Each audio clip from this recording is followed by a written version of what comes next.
It's over, everyone. It's over. Mission accomplished. US aid to Gaza has finally been airdropped. People are no longer hungry. Palestinians are no longer suffering from malnutrition and starvation, all thanks to big ol' Uncle Sam. Really? Do you really believe that the US wants to help Gazans in any way while simultaneously funding the very bombs and weapons that are killing those Gazans? Here's why US aid airdrops shouldn't be taken at face value.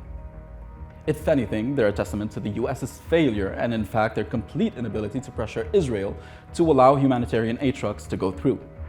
And what does get through? Aid trucks to the north of Gaza, bombed. Aid trucks to Gaza City, bombed.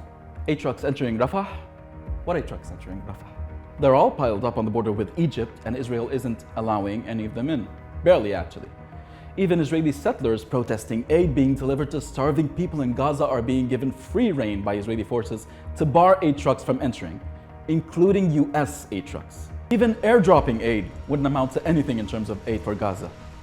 When you have 1.5 million people, and that's just in Rafah, what are a measly 40,000 meals supposed to do?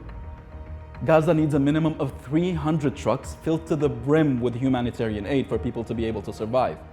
Again, that's just the bare minimum. We didn't even get to how the airdrops have to be coordinated with Israeli forces to see if they'll allow them to get through. They also need to be dropped in open areas, often meaning beaches, which also means they could be swept up by the wind, landing in the sea. Let's not even talk about the contents, with videos surfacing of people being repulsed by the very smell of the food aid, insulted that they would be treated so lowly by the same country enabling the genocide, and they just end up throwing the contents away.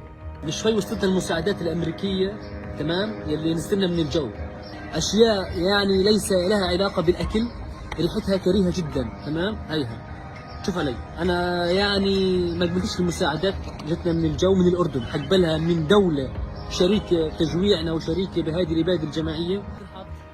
Of course, leave it to the US to give out humanitarian aid that's not fit for humans. So, next time the Biden administration boasts about how much it's helping the people of Gaza, like how Biden now says that the US military will establish a pier on the coast of Gaza to accept humanitarian aid, remember that Biden's the one funding this travesty. And all he's doing is so that he can save face and not lose voters in the election. Also, no aid the US could ever offer Gaza will overpower the military, diplomatic, media, and financial support it's giving Israel each and every day.